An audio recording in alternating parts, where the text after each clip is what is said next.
ആകാശവാണി നമസ്കാരം. പ്രത്യേക വാർത്താ ബുള്ളറ്റിൻ വായിക്കുന്നത് ശ്യാമ. സ്വാതന്ത്ര്യദിനത്തെ വരവേൽക്കാനൊരുങ്ങി രാജ്യം.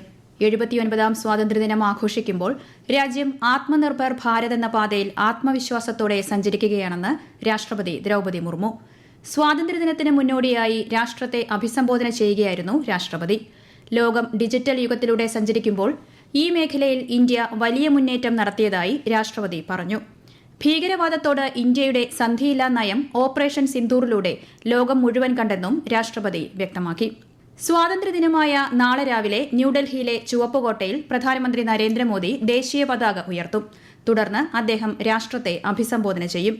2047ഓടെ വികസിത ഭാരതം എന്ന ലക്ഷ്യം മുൻനിർത്തി നവഭാരതം എന്ന പ്രമേയത്തിലാണ് ഈ വർഷത്തെ സ്വാതന്ത്ര്യദിനാഘോഷങ്ങൾ. സംസ്ഥാനങ്ങളിൽ നിന്നുള്ള 210 പഞ്ചായത്ത് തല പ്രതിനിധികൾ ന്യൂഡൽഹിയിലെ സ്വാതന്ത്ര്യദിനാഘോഷത്തിൽ ഇക്കുറി പ്രത്യേക അതിഥികളാകും. കേരളത്തിലും സ്വാതന്ത്ര്യദിനത്തിന്റെ ഭാഗമായി വിപുലമായ ആഘോഷ പരിപാടികളാണ് നടക്കുന്നത്. രാജ്യ പുരോഗതിക്കായി ഒരുമിച്ച് പ്രവർത്തിക്കണമെന്ന സ്വാതന്ത്ര്യദിന സന്ദേശത്തിൽ ജനങ്ങളോട് ഗവർണർ രാജേന്ദ്ര വിശ്വനാഥ് ആർലേക്കർ ആഹ്വാനം ചെയ്തു.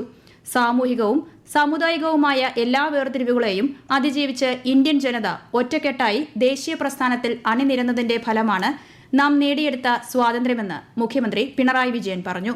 തിരുവനന്തപുരം സെൻട്രൽ സ്റ്റേഡിയത്തിൽ നാളെ രാവിലെ 9-ന് മുഖ്യമന്ത്രി പിണറായി വിജയൻ ദേശീയ പതാക ഉയർത്തും.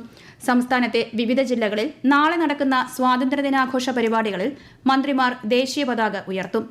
ആഘോഷങ്ങളിലുടനീളം ഇക്കുറി ഹരിത പ്രോട്ടോകോൾ പാലിക്കാൻ നിർദ്ദേശമുണ്ട്. സ്വാതന്ത്ര്യദിനത്തോടനുബന്ധിച്ചുള്ള police, fire, home guard, civil defence, correctional സേവന മെഡലുകൾക്ക് 1090 പേർ അർഹരായി.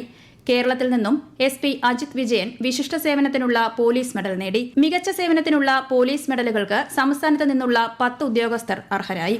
വിശിഷ്ട സേവനത്തിനുള്ള മുഖ്യമന്ത്രിയുടെ ഫോറസ്റ്റ് മെഡലുകൾ പ്രഖ്യാപിച്ചു. 26 ഉദ്യോഗസ്ഥർ ഇത്തവണ മെഡലുകൾക്ക് അർഹരായി. രാഷ്ട്രപതി ഭവനിലെ അമൃത് ഉദ്യാനത്തിന്റെ വേനൽക്കാല വാർഷിക പ്രദർശനം രാഷ്ട്രപതി ദ്രൌപദി മുർമു ഇന്ന് ഉദ്ഘാടനം ചെയ്തു.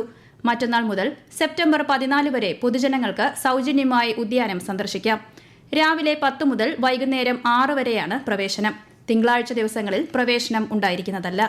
ഈ വർഷത്തെ ഹജ്ജ് യാത്രികർക്ക് അർഹരായവരെ തെരഞ്ഞെടുക്കുന്നതിനുള്ള നറുക്കെടുപ്പ് മുംബൈയിലെ കേന്ദ്ര ഹജ്ജ് കമ്മിറ്റി ഓഫീസിൽ നടന്നു. കേരളത്തിൽ നിന്ന് 8530 പേർക്ക് അവസരമുണ്ട്. 65 വയസ്സോ അതിനു മുകളിലോ പ്രായമായവരുടെ വിഭാഗത്തിൽ അപേക്ഷ സമർപ്പിച്ച എല്ലാവരെയും തിരഞ്ഞെടുത്തു.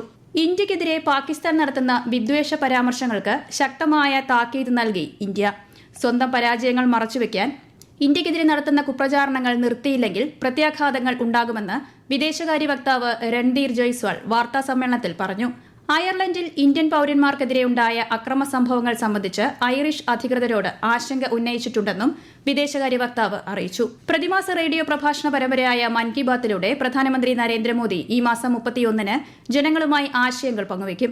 മൻ കി ബാത്തിന്റെ 125ാം പതിപ്പാണിത്. പരിപാടിയിലേക്കുള്ള ആശയങ്ങളും അഭിപ്രായങ്ങളും 1800117800 എന്ന ടോൾ ഫ്രീ നമ്പറിലൂടെയും Narendra Modi app, my GOV open forum എന്നിവയിലൂടെ ജനങ്ങൾക്ക് ഈ മാസം 29 വരെ പങ്കുവയ്ക്കാം. മുതലപ്പുഴയിൽ തുടർച്ചയായി ഉണ്ടാകുന്ന അപകടങ്ങളിൽ ആശങ്ക രേഖപ്പെടുത്തി സംസ്ഥാന ന്യൂനപക്ഷ കമ്മീഷൻ. അപകടങ്ങളുടെ പശ്ചാത്തലത്തിൽ സ്വമേധയാ എടുത്ത കേസ് പരിഗണിക്കവെയാണ് കമ്മീഷൻ ചെയർമാൻ A റഷീദ് ആശങ്ക അറിയിച്ചത്. അറ്റകുറ്റപ്പണികൾ എത്രയും വേഗം പൂർത്തീകരിച്ച് ഈ മാസം തന്നെ മണൽ നീക്കം പുനരാരംഭിക്കണമെന്ന് കമ്മീഷൻ നിർദ്ദേശം നൽകി.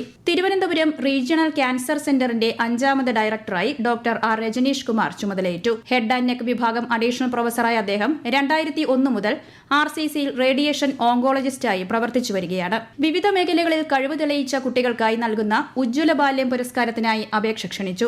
6 മുതൽ 18 വയസ്സുവരെ പ്രായമുള്ള കുട്ടികൾക്കാണ് 2 വിഭാഗങ്ങളിലായി അവാർഡ് നൽകുക.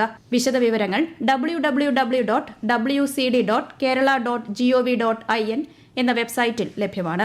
ബാലസുരക്ഷിത സമൂഹം സൃഷ്ടിക്കുന്നതിന് സർക്കാർ പ്രതിജ്ഞാബദ്ധമാണെന്ന് ആരോഗ്യമന്ത്രി വീണ ജോർജ്. വനിതാ ശിശുവികസന വകുപ്പ് സംഘടിപ്പിച്ച ബാലസുരക്ഷിത കേരളം ഏകദിന ശില്പശാല തിരുവനന്തപുരത്ത് ഉദ്ഘാടനം ചെയ്യുകയായിരുന്നു മന്ത്രി. സംസ്ഥാനത്ത് അടുത്ത 5 ദിവസം മഴയ്ക്ക് സാധ്യതയെന്ന് കേന്ദ്ര കാലാവസ്ഥാ വകുപ്പ്. എറണാകുളം, തൃശൂർ, മലപ്പുറം, കോഴിക്കോട് ജില്ലകളിൽ നാളെ മഞ്ഞ ജാഗ്രതയായിരിക്കും. കേരള, കർണാടക, ലക്ഷദ്വീപ് തീരങ്ങളിൽ മത്സ്യബന്ധനത്തിന് വിലക്ക് ഏർപ്പെടുത്തിയിട്ടുണ്ട്. പ്രത്യേക വാർത്താ ബുള്ളറ്റിൻ കഴിഞ്ഞു. അടുത്ത വാർത്താ പ്രക്ഷേപണം നാളെ രാവിലെ 6:45-ന്.